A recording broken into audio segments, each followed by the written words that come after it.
విజయవాడలో కాలుష్యం పెరిగిపోతోంది. పారిశ్రామికీకరణ పేరుతో కలుషిత రసాయనాలు ఇష్టారాజ్యంగా వదిలేస్తున్నారు. దీంతో వీరు కాలుష్యంగా మారి స్థానిక ప్రజలపై తీవ్ర ప్రభావం చూపుతోంది. ఇలాంటి కలుషిత నీటిని తాగి విజయవాడ మొగల్రాజపురంలో దుర్గారావు మృతి చెందడంతో సర్వత్రా చర్చకు దారితీస్తోంది. జరగాల్సిన నష్టం జరిగాక అధికారులు నానా హడావిడి చేస్తున్నారు.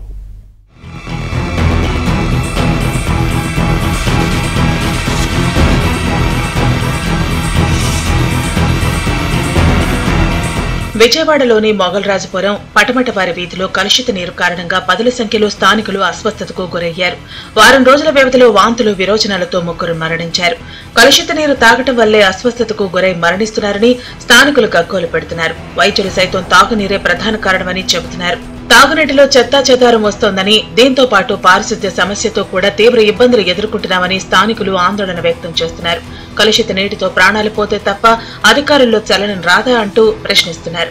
డ్రైనేజ్ ప్రాబ్లము, వాటర్ ప్రాబ్లము చాలా తీవ్రంగా ఉంది. మురుకులు రావటం, ఇష్టం వచ్చినట్టు అసలు వాటర్ ఏ విధంగా వస్తుందో కలర్ పూర్తిగా చేంజ్ అయ్యి చంద్రరాజన్ నగర్లో ఇందిరానమ్మాయి చనిపోయింది వాంతులు విరేచనాలతో. రాత్రి కుర్రోడు వల్లూరు దుర్గారావు వాంతులు విరేచనాలతో చనిపోయాడు. ఇప్పుడు హాస్పిటల్ అది అయ్యి పటమట వరలక్ష్మి అనే ఆవిడ నోబెల్ హాస్పిటల్లో ఉంది.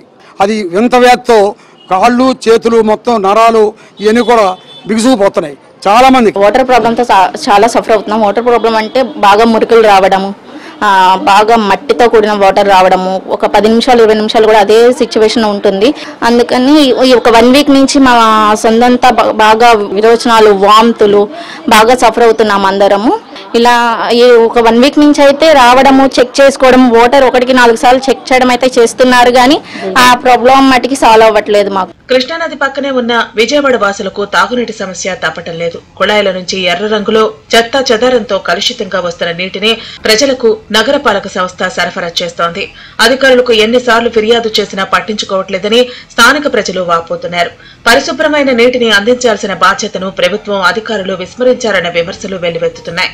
తాగునీటి సరఫరాలో ప్రమాణాలు పాటించకుండా ప్రజల ప్రాణాలతో చెలగాటం ఆడుతున్నారని మండిపడుతున్నారు.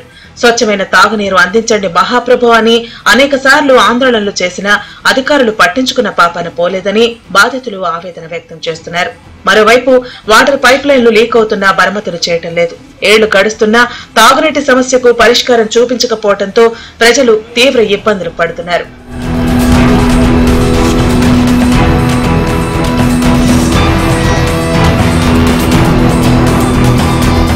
కలుషితమైన నీటిని తీసుకోవడం వల్ల బెజవాడ వాసులు ప్రాణాలు కోల్పోతున్నారు. ఇప్పటికైనా నగరపాలక సంస్థలు కళ్లు తెరిచి స్వచ్ఛమైన నీటిని అందించి ప్రజల ప్రాణాలు కాపాడాల్సిన బాధ్యత వీఎంసీ పైన ఉంది.